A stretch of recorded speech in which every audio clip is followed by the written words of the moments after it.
Good morning, dear students.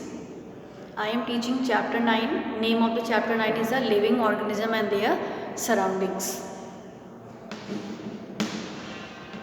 Lesson 9. I am teaching lesson 9 and name of the lesson 9 is the living organisms and their surroundings. So yesterday I taught you what is biology and are there things in between living and non-living, and then I teach you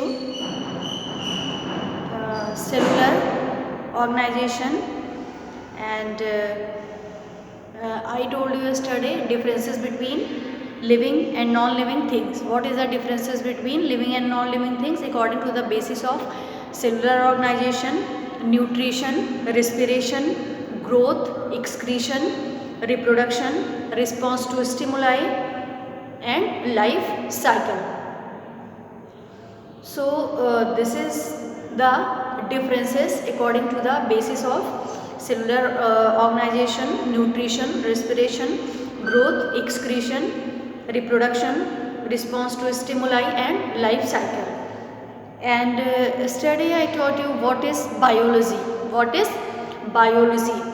So I told you biology means study of life. Biology means study of living things, or study of life is called biology. And biology has two parts, botany and zoology. Botany, which is dealing with the plants, zoology, which is dealing with the animals. And you know that some terms are given here, like in keywords it is given, just like aquatic organism. What is the aquatic organisms? Aquatic organisms living in water. Organisms living in water. Cell, basic structural and functional unit of life. What is the cell? Cell is the basic structural and functional unit of life. Decomposers, organisms like bacteria and fungi are responsible for the decay of plants and animals. What is the decomposers? Organisms like bacteria, fungi responsible for the decay of plants and animals. Geotrophic movement. What is the geotrophic movement? Movement of a plant or its part towards the soil as in roots. Towards the soil as in roots. Growth. To become bigger and more complicated. To become bigger and more complicated. Habitat. The place where a living organism lives. The place where a living organism lives. What is the heterotrophic organisms? What is the heterotrophic organisms? Heterotrophic organisms which cannot prepare their own food like animals, which cannot prepare their own food and they dependent on others for their food, so they are called the heterotrophic organisms. Life cycle. Life, the cycle of birth, growth, reproduction and death. What is the life cycle? Cycle of birth, growth, reproduction and death. Life span, the period in which an organism which completes its life cycle is called the life span. What is the nutrition? The process of obtaining food, materials by living organisms needed for their growth and development. Needed for their growth and development is called the nutrition. Photosynthesis. What is the photosynthesis process? The process of food manufactured in the process of food manufactured in green plants is called the photosynthesis. Phototrophic movement. What is the phototrophic movement? Movement of organisms towards light. Movement of organisms towards light is called the phototrophic movement. What is the respiration process? What is the respiration process? Process of taking in oxygen and giving out carbon dioxide. It produces energy from the breakdown of food. Reproduction. The process by which living organisms produce young ones of their own kind. Responsiveness.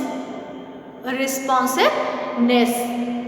Ability of living organisms to respond to stimuli or changes in their surroundings. Response. An activity in the living body. What is the response? An activity in the living body that results from a stimulus. That results from a stimulus. Stimulus. Anything which produces a response. Anything which produces a response in an organisms. In an organisms. Terrestrial organisms. Organisms living on land is called the terrestrial organisms. Organisms living on land is called the terrestrial organisms. Now come to the roundup. What is the habitat? The place where an organism lives is called its habitat. What is the aquatic habitat and what is the terrestrial habitat? Organisms living in water is called the aquatic habitats. Organisms living on land is called the terrestrial habitats. And on the basis of habitats, animals may be aquatic, living in water, terrestrial, living on land, amphibious, living both on land and water, arboreal, living on trees. Habitat consists of two components, biotic, that is the living, and abiotic means non-living. Living components consist of plants, animals including humans and decomposers, and a number of factors influence the habitat and survival of organisms are temperature, light, water, air and soil. Plants and animals show features which help them to survive in specific habitats. This is called the adaptation. This is called the adaptation. Living things exhibit certain characteristics that distinguish the living matter from non-living matter. These characteristics include cellular organization, nutrition, respiration, growth, excretion, reproduction, movement and response to stimuli. The science of study of living things is called biology, and study of plants, that is called the botany, study of animals is called the zoology, are the two main divisions of biology. Living organisms exhibit a great variety in shape, size, the place where they live, habitat, and the kind of food they eat. So this is all about chapter 9, living organisms and their surroundings. So chapter 9, living organisms and their surroundings completed. only exercises are remaining, and tomorrow I will give the exercise, and you have to read this chapter properly, and after that I will give the exercise.